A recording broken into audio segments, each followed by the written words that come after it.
جب حضرت علی اصغر شہید ہو گئے، حضرت علی اکبر شہید ہو گئے، تو شہزادہ کونین، علی کے نور عین، مومنوں کے دل کے چین، جنتی جوانوں کے سردار، مجاہدوں کے قافلہ سالار، ابن حیدر کرار، شہنشاہ کربلا حضرت امام حسین نے میدان جنگ میں جانے کا ارادہ فرمایا تو حضرت سید الساجدین زین العابدین اپنی بیماری کی نقاہت اور کمزوری کے باوجود نیزہ لیے ہوئے حضرت امام حسین کی خدمت میں حاضر ہوئے اور عرض کیا، بابا جان، پہلے مجھے میدان کارزار میں جانے اور اپنی جان کو نثار کرنے کی اجازت دے دیجیے، میرے ہوتے ہوئے آپ شہید ہو جائیں یہ نہیں ہو سکتا۔ حضرت امام حسین نے نور نظر کو اپنی آغوش محبت میں لیا، پیار کیا اور فرمایا، بیٹا میں تمہیں کیسے اجازت دے دوں؟ علی اکبر شہید ہو گئے، قاسم بھی دنیا سے چلے گئے اور تمام عزیز و اقارب جو ہمراہ تھے سب راہ حق میں نثار ہو چکے، میں تمہیں اجازت دے دوں تو خواتین اہل بیت کا کوئی محرم نہیں رہ جائے گا۔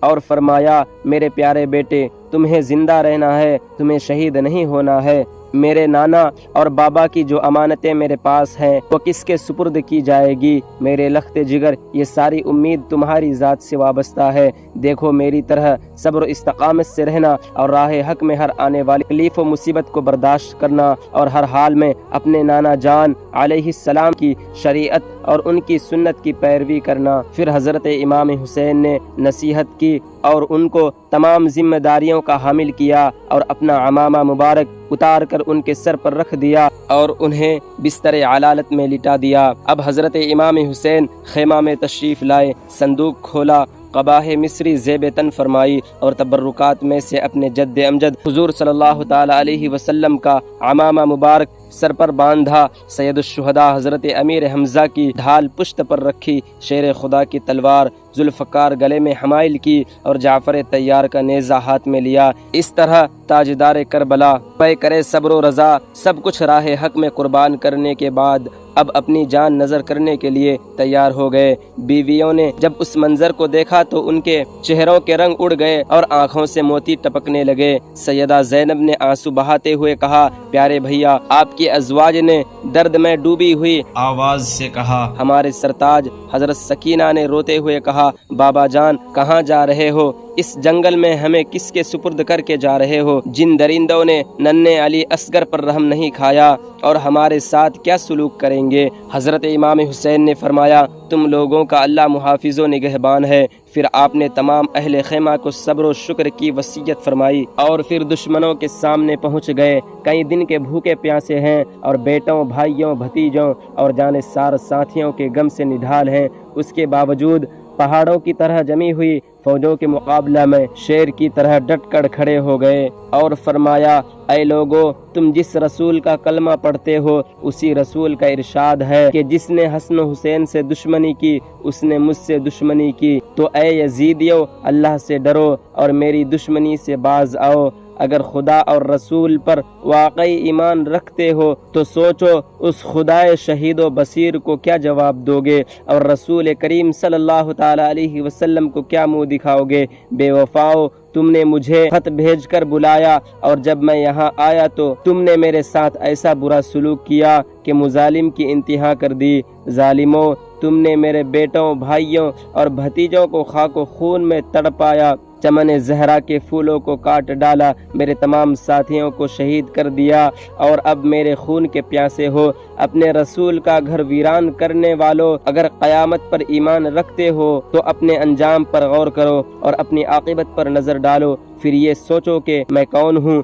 کس کا نواسا ہوں، میرے والد کون ہے اور میری والدہ کس کی لخت جگر ہے۔ میں اسی فاطمہ زہرا کا فرزند ہوں جن کے پل صراط پر گزرتے وقت عرش سے ندا کی جائے گی کہ اے اہل محشر، اپنے سروں کو جھکا لو اور اپنی آنکھوں کو بند کر لو کہ حضرت خاتون جنت 70,000 حوروں کے ساتھ گزرنے والی ہے۔ بے غیرتو، اب بھی وقت ہے، شرم سے کام لو اور میرے خون سے اپنے ہاتھوں کو رنگین نہ کرو۔ حضرت امام حسین کی تقریر سن کر یزیدی لشکر کے بہت سے لوگ متاثر ہوئے اور ان کی آنکھوں سے آنسو جاری ہو گئے، لیکن شمر وغیرہ بدبختوں خبیثوں نے کوئی اثر نہ لیا، بلکہ جب انہوں نے لشکریوں پر حضرت امام حسین کی تقریر کا کچھ اثر دیکھا تو شور و غل مچانا شروع کر دیا کہ آپ یا تو یزید کی بیعت کر لیں یا جنگ کے لیے تیار ہو جائیں، اس کے علاوہ ہم اور کچھ نہیں سننا چاہتے۔ حضرت امام حسین نے فرمایا، اے بدبختوں، مجھے خوب معلوم ہے تمہارے دلوں پر شقاوت و بدبختی کی مہر لگ چکی ہے اور تمہاری ایمانی غیرت مردہ ہو چکی ہے، لیکن میں نے یہ تقریر صرف تمام حجت کے لیے کی ہے تاکہ تم یہ نہ کہہ سکو کہ ہم نے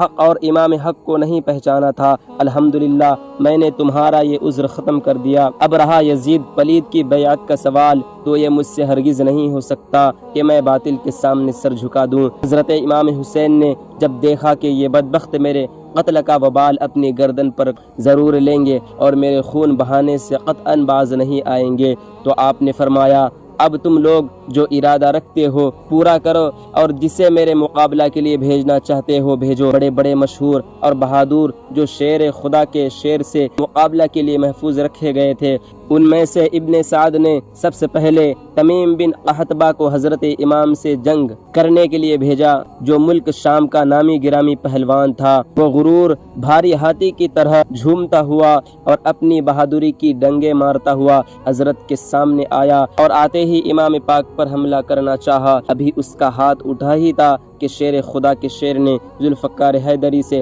ایسا وار کیا کہ اس کا سر جسم سے اڑا دیا اور اس کے غرور کو خاک میں ملا دیا، اور پھر ایک دوسرے بہادر کو بھیجا اور اس نے سوچا کہ میں حضرت امام حسین کو شہید کر کے یزیدیوں سے انعام و اکرام کا مستحق بنوں، اور اس کا کہنا تھا کہ میں روم و مصر میں شہر آفاق ہوں، بڑے بڑے بہادروں کو آنکھ چھپکتے موت کے گھاٹ اتارتا ہوں، ساری دنیا کے لوگ میری شجاعت اور بہادری کا لوہا مانتے ہیں اور میرے سامنے بھیڑ بکریوں کی طرح بھاگتے ہیں، کسی میں مجھ سے مقابلہ کی طاقت نہیں، آج تم میری قوت اور میرے داؤ کو دیکھو۔ حضرت امام حسین نے فرمایا، تو مجھے جانتا نہیں، میں اپنی رگوں میں ہاشمی خون رکھتا ہوں، فاتح خیبر مولا علی مشکل کشا کا شیر دلیر فرزند ہوں، تم جیسے نامردوں کی میری نگاہ میں کوئی حقیقت نہیں، میرے نزدیک مکھی اور مچھر سے زیادہ تیری حیثیت نہیں۔ شامی جوان یہ سن کر آگ ببولا ہو گیا اور فوراً گھوڑا دوڑا کر آپ پر تلوار کا وار کر دیا، اور امام پاک نے اس کے وار کو بیکار کر دیا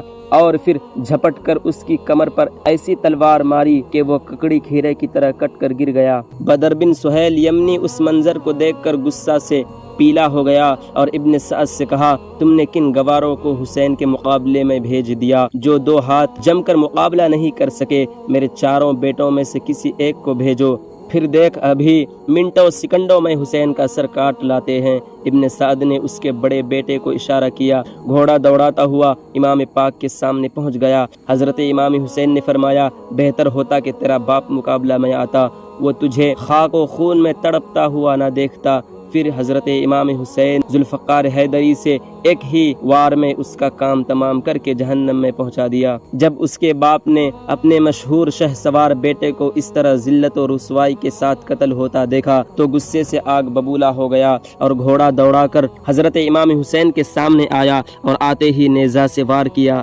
حضرت امام حسین نے اس کے نیزے کو قلم کر دیا۔ اس نے فوراً تلوار سنبھالی اور کہا، حسین دیکھا میں وہ تلوار چلاتا ہوں کہ اگر پہاڑوں پر ماروں تو وہ سرما بن جائے۔ یہ کہتے ہوئے حضرت امام حسین پر تلوار چلا دی۔ حضرت امام حسین نے اس کے وار کو خالی کر دیا اور اس پر ذوالفقار حیدری کا ایسا وار کیا کہ بدر کا سر کٹ کے گیند کی طرح دور جا گرا۔ اس طرح شام و عراق کے ایک ایک بہادر امام پاک کے مقابل آتے رہے، مگر جو بھی سامنے آیا آپ نے اسے موت کے گھاٹ اتار دیا، کوئی ان میں سے زندہ بچ کر واپس نہیں گیا۔ شیر خدا کے شیر نے 3 دن کا بھوکا پیاسا ہونے کے باوجود شجاعت و بہادری کے وہ جوہر دکھائے کہ زمین کربلا میں بہادر ان کو کفا و شام کا کھیت بو دیا، کسی کے سینہ میں نیزہ مارا اور پار نکال دیا، کسی کو نیزہ کی انی پر اٹھا کر زمین پر پنچ دیا، اس کی ہڈیاں ٹوٹ گئیں، کسی کی کمر پر تلوار ماری تو وہ ٹکڑے ہو کر زمین پر گرا،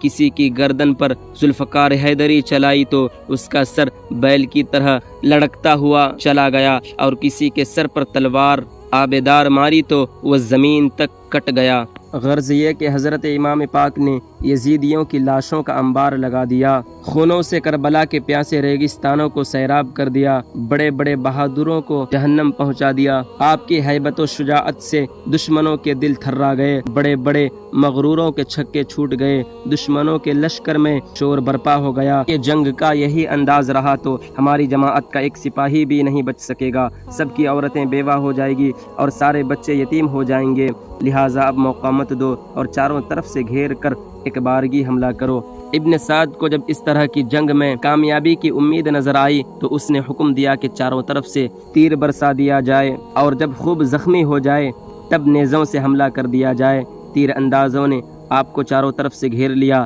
اور ہزاروں تیر کمانوں سے چھوٹنے لگے اور تیروں کی بارش شروع ہو گئی۔ گھوڑا اس قدر زخمی ہو گیا کہ اس میں کام کرنے کی طاقت نہ رہی، مجبوراً امام پاک کو ایک جگہ ٹھہرنا پڑا۔ ہر طرف سے تیر آ رہے ہیں، امام مظلوم کا جسم اقدس تیروں کا نشانہ بنا ہوا ہے، آخر زخموں سے چور اور لہو لہان ہو رہا ہے۔ بے وفا کوفیوں نے حضرت امام حسین کو مہمان بلا کر اس کے ساتھ یہ سلوک کیا کہ یہاں تک کہ زہر میں بجھا ہوا ایک تیر آپ کی مقدس جبین پر آ لگا، جسے رسول کریم صلی اللہ تعالی علیہ وسلم نے ہزاروں بار چوما تھا۔ تیر لگتے ہی چہرے انور پر خون کا دھارا بہ نکلا، آپ گش کھا کر گھوڑے کے زین سے فرش زمین پر آ گئے۔ اب ظالموں نے نیزوں سے حملہ کیا، نیزہ اور شمشیر کے بہت زخم کھانے کے بعد آپ سجدے میں گر گئے اور راضی برضائے الہی ہو کر وہ اصل بھگ ہو گئے۔ 56 سال 5 مہینہ 5 دن کی عمر میں جمعہ کے دن محرم کی 10ویں تاریخ 61 ہجری مطابق 680 کو امام پاک نے